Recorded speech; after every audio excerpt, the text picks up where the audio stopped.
নমস্কার। আজকে তো সকাল থেকেই বৃষ্টি হচ্ছে, তাই ভাবছি একটু খিচুড়ি বানাবো। খিচুড়ি বানানোর জন্য বাড়িতে সেরকম কিছু সবজি নেই, তবু যা আছে সেই দিয়েই বানাবো।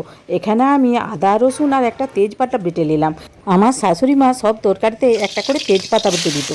ওই পেস্টের সাথে হলুদ গুঁড়ো, জিরে গুঁড়ো, ধনে গুঁড়ো, লঙ্কা গুঁড়ো, কাশ্মীরি লঙ্কা গুঁড়ো, অল্প জল দিয়ে রেখে দিয়েছি। এখানে আলু, গাজর, সয়াবিন আর বাঁধাকপি খুব ভালো করে ভেজে নিয়েছি। এখানে তেলে গরম মশলা আর পাঁচফোড়ন, জিরে, লঙ্কা, তেজপাতা দিয়ে কয়েক সেকেন্ড নাড়াচাড়া করে পেঁয়াজ দিয়ে লাল করে ভেজে রেডি করা মশলা দিয়ে তেল ছাড়া পর্যন্ত অপেক্ষা করব। তেল ছেড়ে দিলে চাল ডাল ভালো করে ধুয়ে ওর সাথে 2 মিনিট কষে নেব। তারপরে ভেজে রাখা সবজিগুলো দিয়েও 2 মিনিট কষে নেব। কষে জল দিয়ে সেদ্ধ হওয়ার জন্য অপেক্ষা করব। সেদ্ধ হয়ে এলে 1 চামচ ঘি আর একটু জায়ফল গুঁড়ো করে দিয়ে দিলে সত্যি অসাধারণ লাগে। আজকে এই আবহাওয়াতে খিচুড়ি খেতে কার না ভালো লাগে, আমাদের তো সবারই খুব ভালো লাগে। আজকের রেসিপিটি ভালো লাগলে একটা লাইক করার অনুরোধ রইল, আর প্লিজ সাবস্ক্রাইব করবেন আর অনেক অনেক শেয়ারও করবেন।